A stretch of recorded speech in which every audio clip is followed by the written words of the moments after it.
Hey, Jason Rogers here, and what I want to do in this video is continue the discussion from the last video that I recorded about now how to close your board of directors for your business.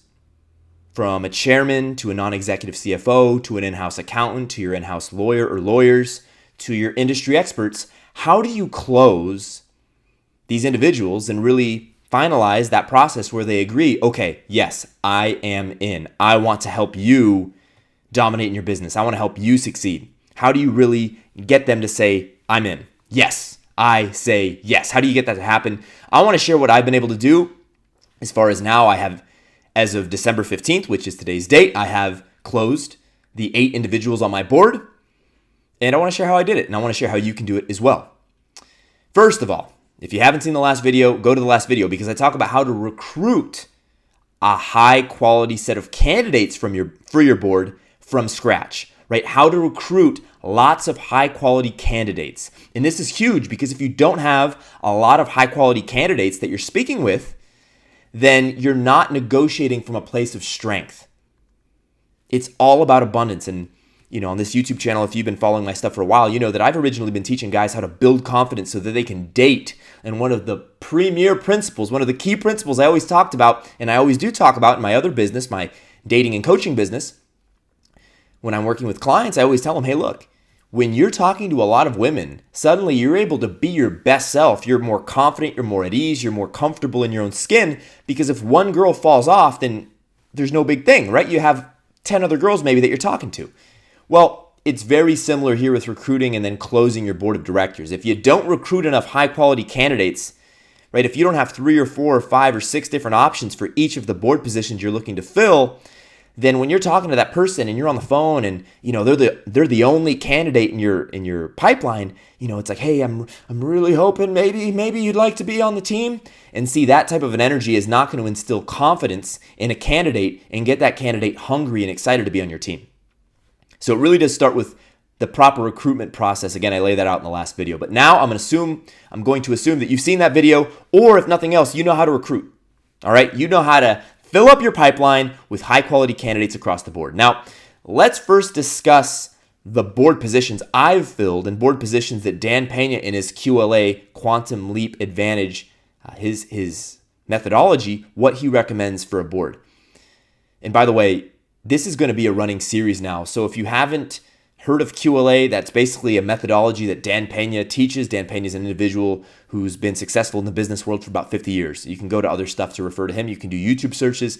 I'm going to assume you know a little bit about QLA. I'm going to assume you know how to recruit. And now we're talking about closing, baby. So let's talk about how to close down the board. First of all, what positions are we closing? For me in my business, what I wanted to do and what I have done is I locked down a chairman, I locked down a non-executive CFO, I locked down an in-house accountant, I locked in 2 lawyers. One is an M&A lawyer, aka an acquisition transaction-based lawyer, and the other lawyer is general counsel.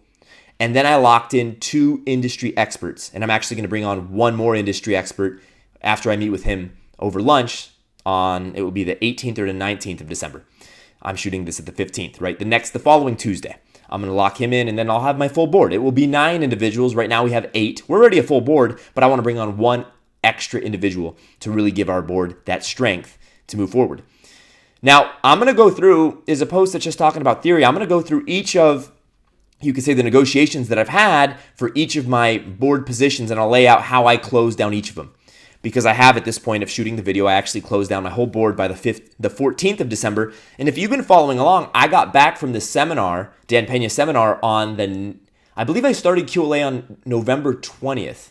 So I've been able to go from nothing to my board completed in 25 days. And I believe you can do it the same, right? So if you recruit real heavy in the first week or 2 and you have those preliminary conversations, and one thing we talked about that we need to reiterate in this video is half of the job of getting that board to say, I want in, right? Those board members to say, yes, I want in. It's that first call. That first call you have That preliminary discussion is by far the most important call you're going to have, the most important communication you're going to have in the entire process of building that board and recruiting that board and then solidifying and closing that board. I said that in the last video, and 2 or 3 weeks later, in retrospect, I completely still agree that that first call was really when you're doing the majority of the selling. And I'm not going to go into the first call in depth on this call because I talked about that in the last video, but I will say that you better have a good business idea, right? An industry that, in this case, I'm consolidating an industry. So I broke down why the industry is exciting for consolidation, right? I understood the other industry players, where they were is where they were not, and really then crafted a strategy that allowed us to take advantage of the empty spaces, the white spaces, if you will, in the specific real estate industry that I'm consolidating, right? I broke down the margins. I talked about specific states that we'd like to consolidate in. I broke down the reasons we should consolidate in those specific states, because of the laws there, because of the employment there, because of the individuals there, because of the perception of the type of real estate that I'm going to be consolidating and purchasing, right? So what I'm saying is you better do your homework. You better be really excited about your business, and you better know why it's a wise idea as far as you, your business, and why these board members should be interested. If they can't see why this is a slam dunk, then it's going to be tough as hell to sell. It's going to be tough as hell to close them down and to really get them to agree. But given all of that, let's move forward now. Let's go from one relationship down. We'll start with the chairman, right? So I had an initial conversation with the chairman, all my different chairman candidates. I had 4 or 5 different chairman candidates. One of them stood out after week 1. There were other good candidates, but only one of the candidates was great. And I knew I wanted him. And very similar to what I've been teaching on the channel and on my Peak Under Pressure website for a while is honesty and being direct works. If you come at that honesty from a place of righteousness and pride, where you feel proud and righteous and good about being honest with individuals. And so what I did with with my 1A chairman candidate is I pretty quickly let him know, hey, look, I pretty much let him know, hey, look, at this minute, it's your job to lose. I love what you bring. I listed the reasons why, because you have deal-making experience, because you've been a chairman on another board before. I like you because you're doing an IPO right now. He's actually quite literally up in San Francisco at this very minute, wrapping up an IPO for his business, right? So he's taking a company public. That's how I want to exit someday. So the fact that he has chairman experience, a lot of deal-making experience, that he's doing an IPO right now, and the fact that he's a visionary, the chairman that I was able to lock down, my first choice chairman. And by the way, I was actually able to get my first choice for every board position, including my chair, which was something I was really happy about. But I let him know, hey, look, you're the guy I want. We have other candidates, and I let him know both sides of the coin. Hey, look, you're the guy I think I want. We have other candidates, so I don't want to put pressure on you, and I want you to know that no matter what you decide, we're going to move forward. We're going to be just fine. We're going to be gravy either way. But I would love you to be our chairman. That's essentially what I told him at the end of our second call. I said, for the sake of me doing my due diligence, I had one other second call I had to do with another chairman candidate. I said, let me do that other call, and in the meantime, give you some time to make sure that this is right for you. Right? So take some time to think about it. Make sure you want to be a part of this. Think about if you have any other questions you may want to ask me, and I'll reach out in a couple of days. We'll set up that third call, and we can see if this isn't a match. He said, great. We hung up the phone. I could tell that most likely I had my guy, but I wasn't guaranteed, right? Fast forward to a couple of days ago now, and I reached out. This was last Tuesday, so I'm shooting this on a time of a Saturday. Last Tuesday, which would have been like the 10th or 11th of December, I reached out to him, he reached out to me because he had said, hey, let me figure out what my schedule is going to be like, and most likely we'll meet up on Wednesday of the following week, and we'll schedule a meeting, and we'll lock in the chairman position, or we'll discuss it. I said, great. He reaches out to me first thing Monday morning and says, hey, Jason, because of the IPO, I'm going to be up in the Bay all week. I'm going to be up in San Francisco. I live near Los Angeles. He said, so I'm going to be out of town all week. Hopefully we can meet up next week, and we can discuss further then. I wrote back to him, and I said, hey, look. And I didn't say, hey, look, but I said, Bogdan, that's his name. Bogdan, I hope the IPO goes extremely well. I'm sure you'll knock it out of the park. Knock 'em dead. Now, as it relates to my business endeavors, we need to solidify our board from the chairman down by December 15th. Because, as I believe I talked about in the last video, and I'll certainly state it here, I told all of the candidates that we were going to have a board formed, done, in the bag by the 15th of December. Now, that statement gave them some confidence that I was a guy that was pushing things forward at a timely level. It gave them the perception, which was also reality, but it gave them the perception that we had a lot of interest and that we were able to get a lot of interest to consolidate a great board quite quickly, that we were going to be able to form our board in a timely manner. And this was true. That's why you fill up your pipeline. When you have a lot of candidates, you can say, hey, look, we will be deciding by this date. And that's what I would recommend you do. It worked great for me. It gives people that sense of urgency of, hey, look, I need to either shit or get off the pot. You've heard the phrase. So I let Bogdan know. I said, hey, Bogdan, hope your IPO is going great. Knock it out of the park. As it relates to my business endeavor, I need to make the decision regarding my chairman before so-and-so date. And I think I gave him 48 hours because, right, if he said no, then I needed to reach out to my second choice chairman and lock him in. And then if the second said no, then the third, right? So I said, hey, Bogdan, I hope it goes well. I want to let you know we need to make this decision by so-and-so date. I was hoping to formally ask you to be my chairman in person, but given that you won't be back before the 15th, I'm going to make the offer right here in this email. I would like to give you 10% free founders equity in my business and bring you on as our chairman. You're the guy I want, and I hope that you'll say yes, but I understand either way. I will need to know by, and I believe I gave him about 48 hours. I'll need to know by, I think I said Wednesday night at midnight. I believe, I emailed him Monday night and said I'm going to need to know by Wednesday night at midnight Pacific. Let me know if you have any questions. Best, Jason. He got back to me the next day around noon, both via text. And then I texted him because he had told me he'd given me permission to text him. And by the way, a lot of the younger guys, under 50 or 55, they will, if they have some interest, say, by the way, they'll give you their number, of course. And this happens in the second, I would say, the first or second conversation. I, in total, had 3 conversations with all of the candidates. And by the second conversation, the interested candidates where there was some mutual connection, they gave me their number, of course, because I had to call them. But then they would say, hey, by the way, you're welcome to text me. So what I did, he had given me permission on our first call, actually, to text him whenever. So when I sent him that email, because he's super busy, he's doing his IPO, right? And a lot of these guys are busy sons of bitches, right? So I text him as well, and I say, hey, look, Bogdan, just want to let you know, I sent you an important email that is time sensitive. Wishing you well, Jason. Right? So sure enough, the next day by about noon, I had both an email and a text from him saying, I'm in, thanks, I can't wait to meet when I get back. We'll go forward, we're going to be a success, right?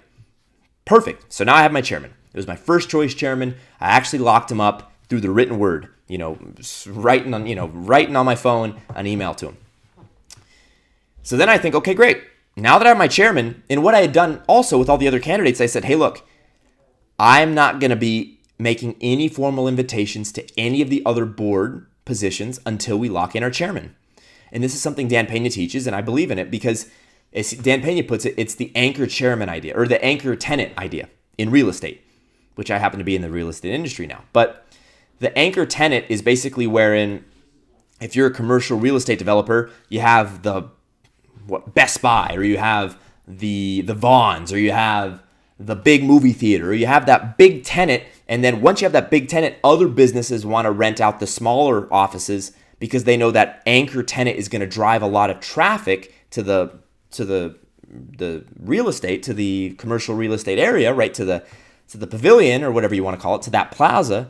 And then that's going to bring in traffic. And then the Subway comes in, and the Del Taco comes in, or the shoe store comes in, what have you, right? So same thing with building a board. When you get that anchor chairman, and I saw this firsthand now, when you get that chairman that's high quality, the other board positions are a lot easier to solidify. But I didn't wait to get an anchor chairman to have other interested candidates. As I talked about in the recruiting your board from scratch video, the last video, I was reaching out to tons of accountants, tons of lawyers, tons of industry experts, tons of individuals with CFO experience, all this different stuff, right? So I already had 3, 4, 5 different individuals I was speaking with who were qualified for each of the positions. So at that point, I just start going to, I literally at that point wrote him an email and said, we've solidified our chairman. The subject of all the emails I sent out to the first choice candidates I had was, I believe, we've solidified our chairman, plus my schedule has opened up. That was the subject I used. And then I basically said, hey, look, I'm really excited to announce that we've confirmed our chairman. His name is Bogdan, and I'll save his last name, but I can't even say his last name. He's from Romania, so he has a Romanian last name. So I, at this minute, really can't say his last name, but we've committed to our chairman. His name is Bogdan, Mr. Romania. I'm really excited about the chairman. He has deal-making experience. He's been a chairman before, and he's currently in the middle of an IPO, which means he has IPO experience, which I love because we may be taking our company someday public. I said he's also an individual with a lot of enthusiasm. He's a great guy, and he's a natural leader. We're really excited to have Bogdan on board. And with that, we are now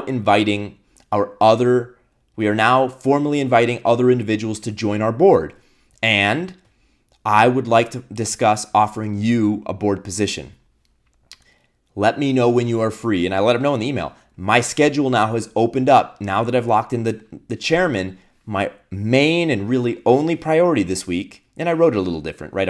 I'm verbalizing what the email essentially said. But right, I basically said, now that I've locked in the chairman, my schedule's opened up this week, but the deadline's the 15th. So between now and the 15th, I am free. Just let me know when you're available and I'll call you and we can discuss this. So what I basically let him know is, hey, look, I've got my chairman. My only task this week is to get the rest of the board confirmed. But the deadline is the 15th. So let me know between now and the 15th when you're free. Just let me know the time and date. And I basically said I'm free from 7 a.m. Pacific to 8 p.m. Pacific. So basically all day, you just tell me a time you want to talk and we'll schedule a phone call and we'll make it happen. Right? So this works. I start getting, emails back from my first choice candidates, basically all of them. In fact, as I believe I noted already, I've been able to get all of my first choice individuals on my board. And as long as the lunch on Tuesday goes well, I'll go 9 for 9. We're currently 8 for 8. And the only reason the 9 for 9 didn't work or hasn't officially, he gave me the verbal, but he didn't give me the hard verbal with the handshake. He's in LA. He was busy this week. He said, yeah, I'm in, but let's just meet for lunch and we'll solidify it there. I said, deal. But anyways, I send out these emails. I start getting people saying back, yes, great. How does Wednesday at 5 p.m. work? Great. How does Thursday at 2 p.m. work? Or great. How does Friday at 8 a.m. work? And I say, it works great. Again, my priority is, I'm thinking to myself, my priority is simply to lock these things down. And then at this point, what happened, and by the way, let me back up. I gave the chairman 10% free founders equity. I don't know if I mentioned that, but I'm going to talk about the equity positions that I gave individuals because you are giving. This is the old Dan Pena 1993 clip. If you watch his old stuff where he has a scene, he's in a seminar and he says, give, give, give, give. He says too many entrepreneurs never get their ideas off the ground because they don't give enough equity or enough piece of the pie in their business, and they don't turn the other individuals they're recruiting for their team into entrepreneurs, right? When you give away a part of your business, a part of the equity of your business, what you're essentially doing is you're getting everybody to care, right? If I give you 10% of my business, you're going to want to have it succeed, obviously, because the more valuation the company that I own creates, if you own 10% of it, then that 10% that you own becomes more valuable. So you get it. Generally, I gave 2%, with a couple of individuals getting 3%, the CFO getting 4%, and then our chairman getting 10%. But, it's just a real straightforward thing of, hey, look, this is where we're going. I'm super confident we're going to have a huge success. And one thing I made real clear to him is I said, hey, look, that 2%, or depending on the conversation, right? That 2% or that 3% equity that I'm giving you, let's be real frank. That's 2% of nothing right now, right? And what you're doing when you say this is you're in sales or persuasion, you always bring up the elephant in the room. It's a very powerful thing to do. Always bring up the elephant in the room, and then you attack it, right? Because people always have doubts. What you want to do is bring up the doubts before they do. You want to bring up their concerns, their uncertainties, their points of discomfort, and address them ahead of time, right? So with each of the individuals, I said, hey, look, I'd like to offer you 2%, but before you agree to say yes or no, let me say something real quick. And I'd say, hey, look, and this is over the phone. I closed all these guys over the phone, by the way, and I think Dan Pena recommends you meet him in person. I closed everyone up over the phone, right? Which proves you can do this. You know what I'm saying? I mean, if you can close somebody up on the phone, you can definitely close them up in person. But I let them know, and I would say something like this. Look, the 2% that you have right now, if you decide to agree and come on board, you have 2% of nothing. And trust me when I say that is motivation like you wouldn't believe for me to find a ton of deals and a ton of financing to make those deals happen. I said it is my goal to make that 2% have a lot of zeros behind it. Turn that 2% from zero in valuation to 20 million in valuation, which, by the way, I want to build $1 billion company. So I intend to turn that 2% into $20 million in valuation. And I'm going to do it or I'm going to die trying. I'm going to do it or I'm going to die trying. And I say, and I got a lot of energy in me. I'm 27 years old, right? So I have a lot of energy and a lot of time left before I go anywhere. So we have a lot of time to make this happen. I let him know. I don't want to have to take 50 years to turn this into $1 billion company. I believe with your expertise, along with the expertise of each of the board members we've already recruited, as well as the individuals who are most likely to confirm here in the next day or two, that we will undoubtedly not only hit our goal of creating $1 billion company, but I believe someday we can exceed it. But again, right now, you have 2% of nothing. And I want to be straightforward in saying, I know that, and it is my job to change that as soon as ethically, legally, and morally possible. With that said, I'd love to give you 2% in this company. I know you can help us, and it's yours to lose. And they would agree. Yes, I'm in. And there you go. That's essentially how I closed them up.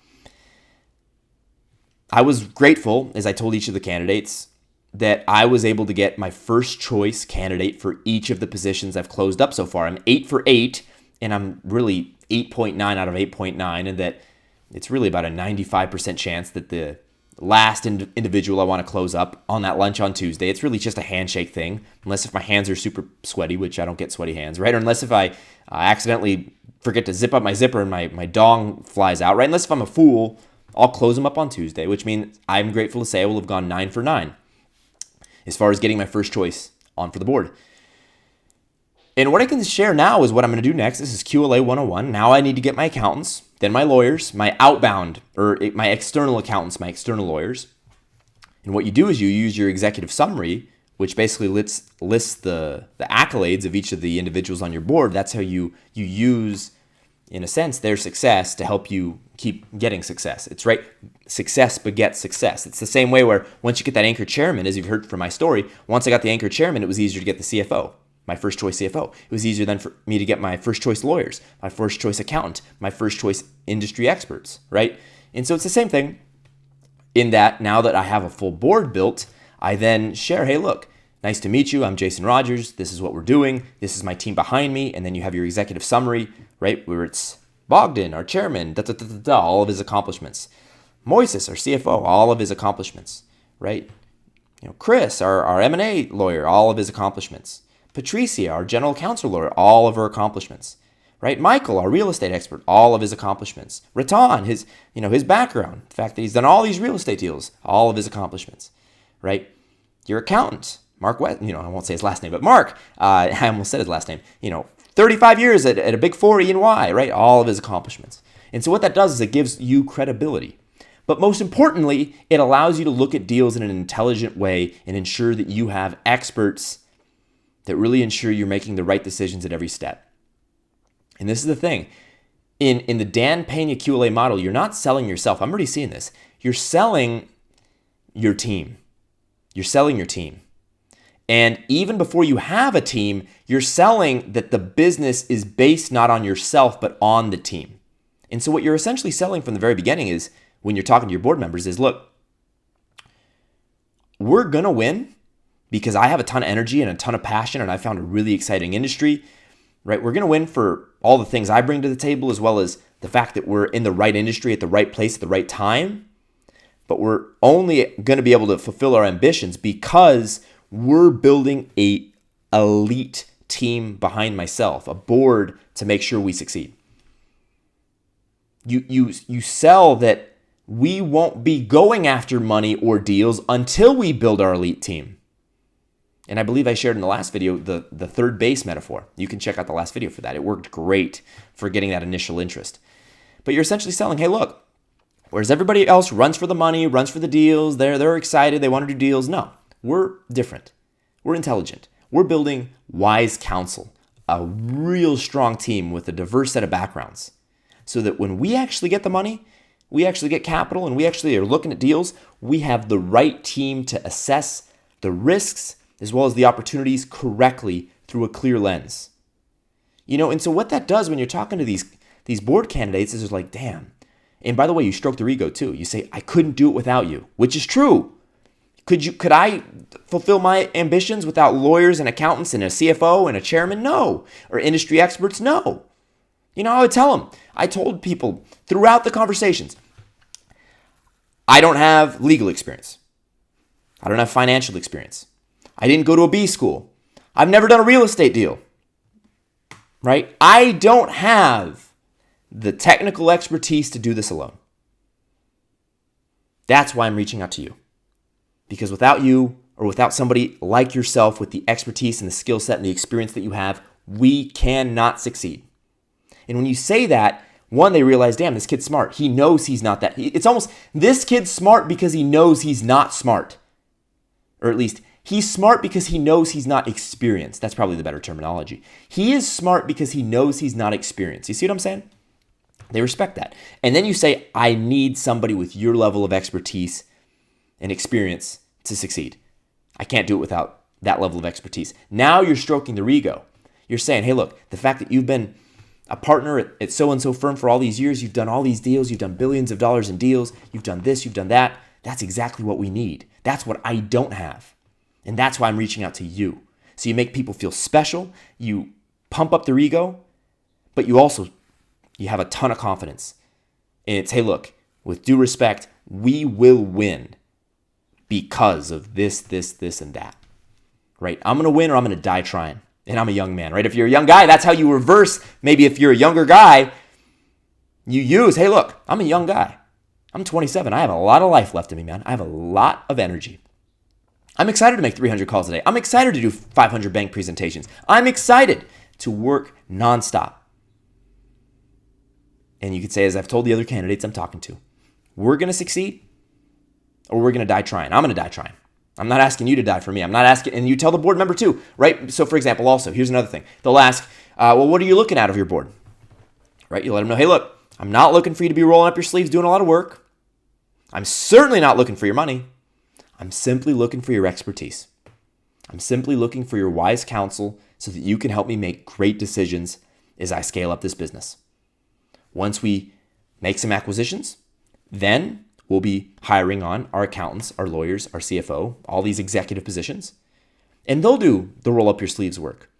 So we're never looking for you, Mr. Candidate for my board, to be rolling up your sleeves. I simply need you to advise me on key areas to where I lack the expertise needed to succeed. And they love that, man, because they're not being asked to do a lot, but they're feeling valued, right? They get the perk of feeling valuable without the pain of having to do all the work that they probably are stoked to not have to be doing anymore if they're retired. Or for individuals who are currently working, they don't want to have a second job. They just want to get paid 2 times. You see what I'm saying? They just want to get paid twice without doing twice the work. So it's an easy slam dunk. Getting your board's not that hard. I'll leave you on that note. Like, if you've watched these 2 videos I've made for you, it's about an hour's worth of content simply on how to get a board. Dude, put into play what I'm laying out here and you will succeed. I've gone from soup to nuts on building a board in 3 weeks. And if I had to do it again, I could probably do it in 2. And to be completely candid, I talked about this, I believe, on the last video I shot. I probably could have locked down my board in a week. I think after that first call, if I called him up and said, hey, look, you know what? I had told you I was going to do 3 calls and go through the whole process, but I can tell you're my guy. Are you in or you out? If you have any questions, let's talk about them. But I want to turn, the 3% equity I want to give you right now, I want to turn that into $30 million. What do you say? You want to be in or you want to be out? I think I would have closed them right then and there.